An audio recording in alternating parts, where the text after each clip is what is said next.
नमस्ते। राधे राधे। आप लोग कैसे हैं? आई होप कि आप लोग अच्छे होंगे। मैं भी ठीक हूँ। हमारे यहाँ बहुत ज़्यादा ठंडक, इस समय इतना ज़्यादा ठंडक पड़ रही है कि क्या बताएं। एकदम 8 बजे से इतना कोहरा कोहरा हो जाता है कि सारे दिन धूप ही नहीं निकलती है। एकदम परेशान रहते, इतना ज़्यादा ठंडक बढ़ जाती है कि क्या बताएं। एक दिन हमसे हीटर भी गिर के टूट गया, उसकी एकदम हालत ख़राब हो गई। आगे का वो जो जाली वगैरह था वो निकल गया है। डर के मारे उसको लगा भी नहीं रहे हैं कि हो सकता है कहीं झटका वगैरह मारे। कोई है नहीं, बच्चे भी नहीं है, अकेले रहते हैं, तो इस वजह से हम उसको फिर लगाए भी नहीं, वैसे ही है। बस हीटिंग पैड रखे हैं, तो वही सोच रहे हैं अभी दिखा रहे हैं आपको। ये हीटिंग पैड से इसी से अपना हाथ वाथ सेक लेते हैं, क्योंकि ठंडक इस समय बहुत पड़ रही है। एक तो नेपाल का नज़दीक है, एकदम बॉर्डर है, इस वजह से बहुत ज़्यादा ठंडक पड़ रही है। और सब वहाँ लड़की दिल्ली में वो बता रही है कि वहाँ पे नोएडा वगैरह में ज़्यादा ठंडक नहीं पड़ रही है, वहाँ पे जो है मौसम अच्छा हो गया है। लेकिन हम लोगों के यहाँ तो बहुत ज़्यादा ठंडक पड़ रही है। इतना ज़्यादा ठंडक है, इतना ज़्यादा ठंडक है, एकदम हालत ख़राब है। बस कमरे के अंदर बंद रहे और कोई काम न करना पड़े। गए हैं बर्तन वगैरह साफ़ करके रखाए हैं, और जो है लिली को खाना दिए, हाना को दे के मिट्ठू को दे करके, सब लोगों को दे करके उड़ा के थोड़ा सा आग जलाए थे। खाना को तपाए हैं, हमने कहा थोड़ा खाना भी गर्म हो जाए, क्योंकि ये बहुत ज़्यादा ठंडक है। बाहर तो बहुत ठंडक लग रही है, तो वहाँ पे थोड़ा सा आग जला दिए थे। तो हाना भी अपना बैठ गई थी आराम से। फिर चले आए अंदर, हमने कहा चलो एक थोड़ा अपना काम कर लेते हैं। अभी खाना वगैरह नहीं बनाए हैं, और हाना बुला भी रही है, अभी खाना वगैरह नहीं बनाए, अभी बनाएंगे जा कर के। उधर हाना भी भूख रही है, उसको भी कुछ चाहिए।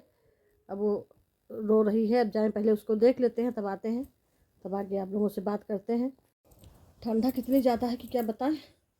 हाना चिल्ला रही थी, उसको गए थे, हमने कहा चाहे देखें क्या है। उसको पोटी लगी थी, तो उसको पोटी करा के तब आए हैं। इसी में हँपने लगे, क्योंकि खींचती बहुत है, बहुत ताकत लगाती है, इतना ज़्यादा ताकत लगाती है कि क्या बताएं। सड़क पे जिस कुत्ते को देख लेती है, सोचती है उसी के पीछे दौड़े उसको काटने के लिए। तो उसको पोटी करा के खाने के लिए, फिर तुरंत वो खाने के लिए मांगने लगती है। उसको खाने के लिए दे करके तब अब आए, हम क्या चले। और यहाँ पे नेपाल का किनारा की वजह से इतना ज़्यादा कोहरा, इतना ज़्यादा। और बच्चे गए हैं ग्वालियर, ग्वालियर में भी ठंडक बहुत कम है। सब जगह कम हो गई, दिल्ली, नोएडा, ग्वालियर, जहाँ जहाँ है रिश्तेदार सब लोग कह रहे ठीक है यहाँ पे कम है ठंडक। यहाँ पे तो इतना ज़्यादा ठंडक, इतना ठिठुरन कि हाथ हाथ एकदम पाला हो जाता है। तो अभी तुरंत गए थे, एकदम कमरे के अंदर थे तो ठीक था, वहाँ बाहर गए एकदम ठंडा हो गया, लग रहा बर्फ़ में सपा हाथ पैर रख के आए हैं। इतना ज़्यादा ठंडक है कि क्या बताएं। आपके यहाँ ठंडक कैसी पड़ती है, आप लोग ज़रूर बताइएगा। और आज हम खाना वगैरह कुछ नहीं बनाए, क्योंकि बच्चे थे नहीं, कुछ नहीं बनाए पूरे दिन। और एक देवर आ गए थे, तो वो अपना बैठे थे 1 डेढ़ घंटा 2 घंटा, तो थोड़ा अपना बात बात किए। फिर वो भी चले गए, चाय वगैरह पिए थे, फिर बिस्किट रखा था, थोड़े लड्डू रखा था तिल का, उसको खा लिए। और कुछ न बनाए हैं न खाए हैं। अब इतनी टाइम सोच रहे हैं अब क्या बनाएं, वो भी समझ में नहीं आ रहा बना क्या बनाएं। अब सोच रहे हैं कि जो है कद्दू लिए थे पका, तो अभी नहीं होगा तो दाल चावल कद्दू की सब्ज़ी बनाएंगे, या रोटी सब्ज़ी बना लेते हैं। अभी देखते हैं क्या बनाते हैं, समझ में नहीं आ रहा। अकेले में समझ में नहीं आता कि क्या बनाए क्या ना बनाए। जैसे एक दो लोग रहें, बेटा आ रहा है, बेटा भी आ जाएगा रात में, तब फिर कल से खाना की थोड़ा सा ठीक रहेगा। बच्चे जब आ जाते हैं तो बहुत अच्छा लगने लगता है, खाने वाने का भी समय ठीक हो जाता है। और वैसे चाहे जो बनाओ, क्या खाओ क्या नहीं। कल बनाए थे साग, मेरा साग ही पूरा जल गया। आगे यहाँ बैठ गए, मैं भूल गए, ध्यान ही से उतर गया, बस पूरा साग मेरा जल गया, ख़राब हो गया। फिर दूसरा नहीं बनाया आलस के मारे, फिर उसी को हम खा लिए। हमने कहा चलो इसी को खा लेते हैं। और ठंडक इतनी पड़ रही कि क्या बताएं। एकदम ठंडक से हालत ख़राब है, कुछ ना करने मन कहे ना कहीं। और कहीं जा भी नहीं सकते हैं कि जो है दुनिया झंझट हो जाता है, कहाँ जाओ किसी के घर ठंडक में इतना। इससे अच्छा अपने घर में चुपचाप रजाई ओढ़े पड़े रहो, ज़्यादा अच्छा रहता है। काम करो, घर का काम ही उतना ज़्यादा, अकेले में ज़्यादा काम भी हो जाता है। कोई आता जाता है, फिर चौका बर्तन, खाना पानी, चाय नाश्ता वगैरह बनाओ। फिर और घर का जो है डेली रूटीन वाला काम रहता है, वो भी काम सब पूरा, अकेले बहुत परेशानी हो जाती है। लेकिन बच्चों के साथ बहुत तपस्या करना पड़ता है, बच्चों को पढ़ाने के लिए जो है। अब जब तक बच्चे छोटे थे तो साथ में थे, बड़े हो गए, अब सब जाने वाले हो गए बाहर, तो अब सब बाहर चले गए। अब फिर अकेले रहना है, अकेले हम कभी रहे नहीं, इसलिए बहुत ज़्यादा हमको उलझन होने लगती है। लेकिन ठीक है, धीरे धीरे अब आदत बन जाएगी, अभी जल्दी जल्दी है। उसके बाद फिर हमारे देवर रहते थे साथ में, और जो है बेटियां दोनों रहती थी, 4-5 लोग रहते थे। फिर अचानक ऐसा हुआ, बेटियों की एडमिशन दोनों की हो गई और देवर की डेथ हो गई। फिर एक बैग पूरा घर खाली हो गया, इसलिए ज़्यादा समस्या हो गया। लेकिन जो ईश्वर को मंजूर होता वही होता है, अब ईश्वर के आगे किसी की नहीं चलती है। और जो है उनकी अभी डेथ होने वाली नहीं थी देवर की, वो जो है थोड़ा उनको कैंसर हो गया था, थोड़ा घर का तनाव था। घर का तनाव की वजह से उनको जो है डिप्रेशन में रहने लगे थे। जो है हमारे जेठ ने जो है पूरा 3 भाई हैं हमारे हस्बैंड, तो हमारे जेठ ने घर वगैरह माता जी से जब ज़बरदस्ती जो है अंगूठा वगैरह लगवा लिया था। जो भी कराया ज़बरदस्ती, हम लोगों से मिलने भी नहीं देते थे। अगर हम लोग मिलने जाते थे तो हम लोगों को मिलने भी नहीं देते थे। वो अचानक खड़ियंद के उससे ले गए चुपचाप दिखाने के चक्कर में। थोड़ा माता जी की तबीयत ख़राब थी, हम लोग थे नहीं, चुपचाप लेके चले गए। फिर वहाँ ले जा कर के क्या किए, हम ना यहाँ आने दिए माता जी को और ना हम लोगों को वहाँ मिलने देते थे। हम लोग जाते थे तो उनकी बहू और लड़का या खुद ही बैठते थे कि माता जी से कोई बात ना कर पाएँ और ना मिलने देते थे। अक्सर जाओ तो पल्ला ही नहीं, दरवाज़ा ही नहीं खोलते थे, दरवाज़ा ही बंद कर दे रहते थे। और कभी बाई चांस कभी खुला मिल गया, चले भी गए तो वहाँ से भगाने लगते थे और जो है कोई बात नहीं करने देते थे। इसलिए हम लोग बहुत कम जाते थे। जाने से क्या फ़ायदा, झगड़ा हो लड़ाई हो, झगड़े से वैसे भी हम दूर रहते हैं।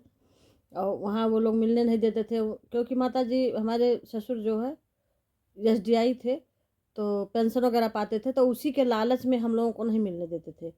कि जैसे हम लोग जाएंगे तो हो सकता है वो चले आएँ, तो उनका एक अच्छा खासा 40,000 उनको पेंशन मिल रही थी, अच्छा खासा पूंजी था। तो उनको ये लगा कि अगर ये जो है ये चली जाएंगी तो हमारा पूरा बंद हो जाएगा। और अच्छा उसके उसके बाद फिर वो उनको इतना प्रेशर में रखते थे कि किसी से बोलने भी नहीं देते थे, हम लोगों को किसी से बोलने नहीं देते थे।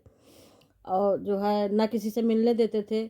एक लोग हमेशा उनके पास, जैसे हम लोग जाते थे तब बैठ जाते थे कि माता जी कोई बात ना करे, और तुरंत बात काट देती थी। अगर माता जी कहीं बैठा हाथ पकड़ लेती थी तब भी उस पर हमारी जेठानी 1000 बात उनको सुनाती थी।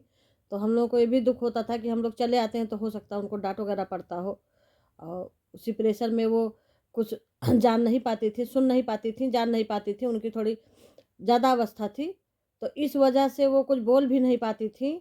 और उनको जो है हमको लगता है कि जो है वो जबकि उनको पेंशन वगैरह निकालना होता था तो पहले दस्तखत करती थी, उसके बाद जो है उनका एटीएम निकाल लिए, एटीएम से सारा पैसा वो वही लोग निकालते थे। और वो जब उनको कहीं आने जाने नहीं देते थे, उनको पैसा की क्या ज़रूरत, कुछ नहीं देते थे, उनके पास कोई चीज़ था भी नहीं। उसके बाद जो है हमको लगता है कि जो है वो जान नहीं पाई, उनसे अंगूठा लगवा लिए ये लोग, यही किए हैं। क्योंकि वो जो है अंगूठा नहीं लगाती थी जल्दी, लेकिन ये लोग जो है उनको दहशत में लेकर के, अब वो जान नहीं पाई, हो सकता मरने के बाद अंगूठा लगवाई हो, जो भी की हैं, जो हम लोगों के साथ गलत की। लेकिन हमारा छोटा देवर था, उसकी शादी भी नहीं हुई थी। तो उसको जब ये पता लगा बाद में हम लोगों को, जब ये वहाँ किए तो नोटिस आई तो हम लोगों को पता चला। तो उसके बाद वो डिप्रेशन में रहने लगे थे, डिप्रेशन में ज़्यादा उनको तनाव था। क्योंकि भाई जो सर्विस भी नहीं करता, कुछ नहीं करता है, तो उसके आगे तो वही था। फिर घर घर भी पूरा लिखवा लिए, खेत वगैरह लिखवा लिए। तो इस वजह से वो ज़्यादा डिप्रेशन में रह रहे थे। और 1 साल हुआ और 1 साल के बाद वो ख़त्म हो गए, उनको फिर कैंसर हो गया। फिर वो कहा भी नहीं मानते थे, उल्टा जो है डिप्रेशन में रहते थे, तो आदमी वैसे भी तनाव में रहता है। और थोड़ा गुटखा वगैरह भी खाते थे, उसके बाद उनको कैंसर हो गया, वो ख़त्म हो गए। अब अभी ज़्यादा उनकी उम्र भी नहीं थी, लेकिन कोई बात नहीं, अभी मुकदमा हम लोगों का चल रहा है। जो होगा वो देखा जाएगा, जो ईश्वर करेंगे वही होगा। ईश्वर के आगे किसी की नहीं चलती है। और जो है और क्या कहें, जो है आजकल बहुत अन्याय है, इतना अन्याय है कि क्या बताएं, भाई भाई का नहीं रहा। और अब आगे आने वाली पीढ़ियों में क्या होगा इसका कोई खुलासा नहीं कर सकते हैं। क्योंकि ना भाई भाई का रहा, और माँ क्या करे, माँ परबस थी, उनको वहाँ छोड़ दिया गया तो वो आ नहीं सकती थी, उनको किसी से बात नहीं करने दिया जाता था, किसी से मिलने नहीं दिया जाता था। तो वो एक बेबस थी, क्या करे, परेशान थी। और कोई भी माँ अपने बच्चे के लिए तो परेशान होगा ही, लेकिन किसी को उनसे मिलने नहीं दिया जा सकता था। और जो है उनके भी 2 बेटे हैं, ऐसा नहीं आगे आएगा, जैसा करेंगे वैसा उनके भी आगे आएगा। ईश्वर से यही प्रार्थना करते हैं कि जो है सब कुछ ठीक हो जाए। हमारे बच्चे तो बाहर, हमारा बेटा बाहर रहता है, लड़कियां बाहर रहती हैं, लेकिन उनका लड़का है वही मुकदमा वगैरह देखता है उनके उससे। और जो है हम लोगों के साथ बहुत अन्याय किए वो। मेरे शादी का सारा बर्तन उठा ले गए, सब कुछ किए हमारे साथ। हमने कभी नहीं कहा उनसे, हमने कहा छोड़ो जाने दो, जो भी हुआ ठीक हुआ। उनके हम उतनी वो बर्तन, हमारे शादी में अच्छा खासा फूल वगैरह पहले बर्तन चलता था, आया था उन्हीं के कमरे में 2 छत्ती रखा था, वो भी उठा ले गए वो लोग। और बहुत सामान ले गए। माता जी गई तो उनके साथ भी आई, चुपके से सब जेवर वगैरह उठा ले गए। हम लोगों को कुछ नहीं मिला, कोई बात नहीं, ईश्वर सब देखता है। हम लोग नहीं पाए, और नहीं पाए तो कोई बात नहीं, जो होगा देखा जाएगा। कोई भूखा नहीं बैठता है, देने वाले ऊपर वाले हैं। अगर कोई एक बार थाली उठा के फेंक देगा, अगर ऊपर वाले ठीक से देख रहे हैं तो कहीं ना कहीं इंतजाम करेंगे, हाथ पैर चलाएंगे तो कहीं ना कहीं इंतजाम करेंगे। कोई भूखा नहीं सोएगा। और आप लोग आशीर्वाद दीजिए, बनाए रहिए ऐसे ही आशीर्वाद, तो एक दिन हमारे भी घर हो जाएगा, सब कुछ हो जाएगा, ऐसा नहीं है। लेकिन जो चला गया, उनका सगा भाई चला गया, वो तो लौट के नहीं आएंगे, न लेने आएंगे न देखने आएंगे, और इसी घर के कारण चले गए। और क्या कहें, आप लोग कमेंट बॉक्स में ज़रूर बताइएगा कि जो है ये अन्याय है कि नहीं है। बहुत बड़ा, हम तो बताते हैं बहुत बड़ा अन्याय है, लेकिन चलो ठीक है, जो भी हुआ ठीक हुआ। इसी तनाव में हम लोग भी रहते हैं, लेकिन तनाव क्या करें, तब कुछ तनाव से कुछ मिलना नहीं है, अपना शारीरिक हानि ही होना है, इसलिए तनाव भी जो है ज़्यादा नहीं लेते हैं। क्या कि 1-1.5 साल से मुकदमा ही चल रहा है, दुनिया का पैसा खर्च होता है, तन मन धन तीनों से लगे रहो, उसी में हम लोगों का पूरा अस्त व्यस्त हो जाता है। बच्चे बाहर पढ़ रहे हैं, उनका भी खर्चा।